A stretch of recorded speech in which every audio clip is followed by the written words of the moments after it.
a gente pode generalizar essa ideia de separar uma variável para uma variável genérica do nosso problema. Então, nesse vídeo, a gente vai falar de separação de uma variável qualquer, no contexto da teoria de Hamilton-Jacobi.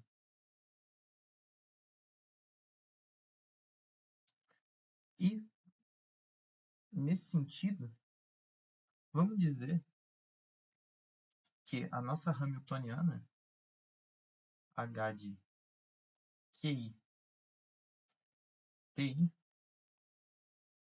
é constante, não depende do tempo. Então, isso aqui vai ser igual a um αt. E a nossa equação de Hamilton-Jacobi,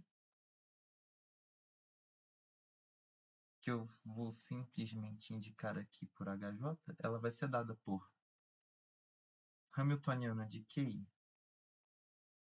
e a derivada da função principal de Hamilton em relação a QI é igual a αt.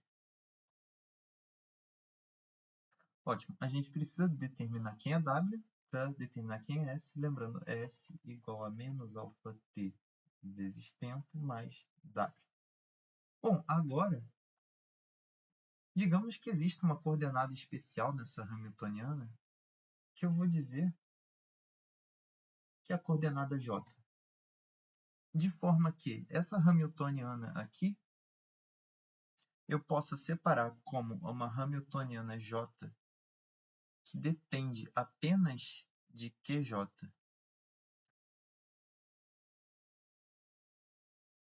e do momento PJ, que nesse caso é derivada de W com relação a QJ, mais o resto, que eu vou chamar de Hamiltoniana J barra, que aí vai depender dos outros momentos QI. W, D, Q. Isso tudo é igual a uma constante alfa. Agora, eu vou fazer a suposição de que a minha função principal de Hamilton W ela pode ser escrita como uma função de QJ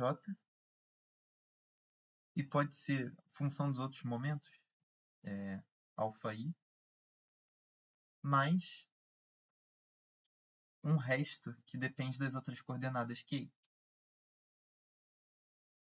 Aqui eu estou usando I como um índice que varia até o número de dimensões do problema. E J é um valor fixo específico, por exemplo, a terceira coordenada.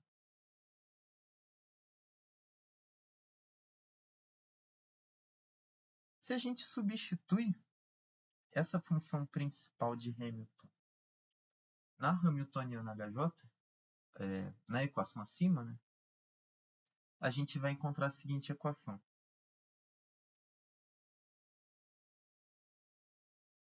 HJ de quem? QJ e a derivada de W com relação a essa coordenada QJ é a derivada de F. Porque W barra não depende de QJ, ele depende só das outras coordenadas. Então isso aqui vai ser uma função de F', mais o restante da Hamiltoniana, que agora vai ser função de QI, e da derivada de W barra, porque esse resto da Hamiltoniana não depende da coordenada J.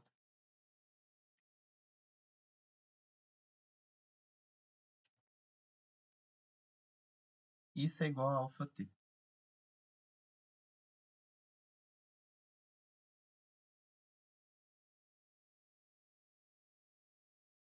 Perceba que,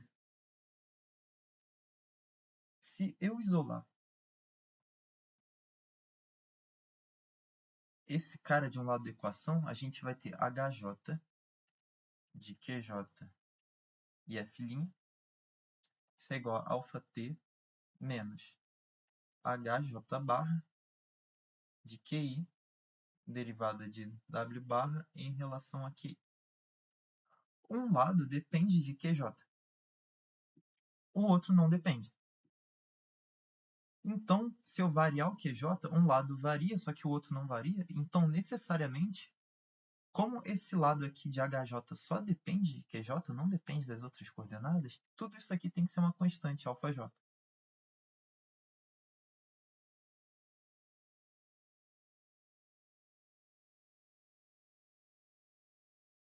E aí, a gente tem uma equação que é HJ de QJ e F' é igual a αj. E a gente pode, isso aqui é uma equação diferencial ordinária. A gente pode isolar F' igual a alguma coisa que depende de QJ e integrar dos dois lados essa equação para a gente obter a função f.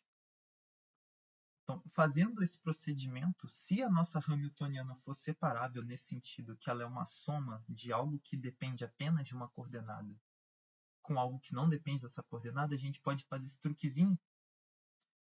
Então, a nossa solução para a função principal de Hamilton, ou para a ação, se depender do tempo também, ela vai ser dessa forma separável, onde eu escrevo uma função que só depende de QJ, mais alguma coisa que depende das outras coordenadas sem ser QJ. Um subcaso disso, que é um caso muito importante, é o caso de uma coordenada cíclica.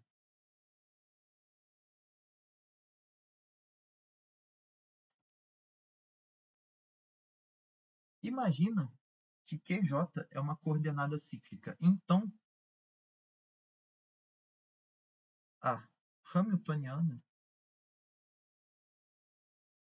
não depende de QJ. Essa é a definição de coordenada cíclica. A lagrangiana também não vai depender de QJ. Daqui, a gente pode concluir usando a equação de Hamilton, que é P.J igual a DH de QJ. Isso aqui é uma constante. Quer dizer, isso aqui tem um menos, sinal de menos. Isso aqui é zero, logo o meu PJ é igual a uma constante, que eu vou chamar de C. Perceba que esse aqui não é um momento novo após eu fazer a transformação canônica para chegar na hamiltoniana igual a zero, que é o que a gente faz na teoria de Hamilton e Jacobi. Não, esse aqui é o momento antigo. O meu próprio momento antigo já é uma constante de movimento. Então, isso aqui simplifica a nossa equação de Hamilton e Jacobi. Eu não preciso resolver essa parte relativa à jésima coordenada. Então fica um problema com uma dimensão reduzida. E mais especificamente, se a gente olha para essa forma aqui em cima, o nosso HJ, agora ele não depende nem de QJ, ele só vai depender de F'. Então a gente vai ter uma equação que é HJ de F' igual a αj. A gente pode resolver essa expressão para F', supondo que a gente saiba a forma de H. Né? A gente tem que saber qual que é o hamiltoniano se a gente quer resolver o problema. Daqui, a gente tira que F' é igual a alguma constante, porque esse cara só vai depender de αj, e αj é uma constante. Então, eu vou dizer que isso aqui é uma função g de αj. Só que uma função de uma constante é uma outra constante. Eu vou chamar esse cara simplesmente de αj'. Só que esse linha não é de derivada, é só para dizer que não é igual a αj. Então, se a gente resolve essa equação, a gente vai obter que f é igual a αj. Opa, escrever x, f é αj vezes qj. Então, a nossa ação, que é a solução da equação de Hamilton-Jacob, ela era aqui menos αt vezes o tempo. Agora a gente achou uma parte que depende de QJ, que é αj vezes QJ. E a gente vai ter uma função principal reduzida que não vai depender de QJ. Vai depender das outras coordenadas e vai depender dos alfas, pode depender do αj e do αt também. Então, eu vou botar um barra aqui nesse Q para indicar que o QJ não está contido nesse conjunto dos QI, beleza? O alfa pode conter o αj, não tem problema, é só uma constante. Né? E aí, a gente conseguiu reduzir um problema de uma equação diferencial parcial não linear em n dimensões para um problema em n-1 dimensões, usando o fato de que essa coordenada é cíclica ou, de forma geral, que a hamiltoniana pode ser escrita como uma soma de algo que só dependa dessa coordenada e alguma outra coisa que não dependa dessa coordenada. Então, se é possível fazer isso aqui, então quer dizer que essa coordenada QJ é separável.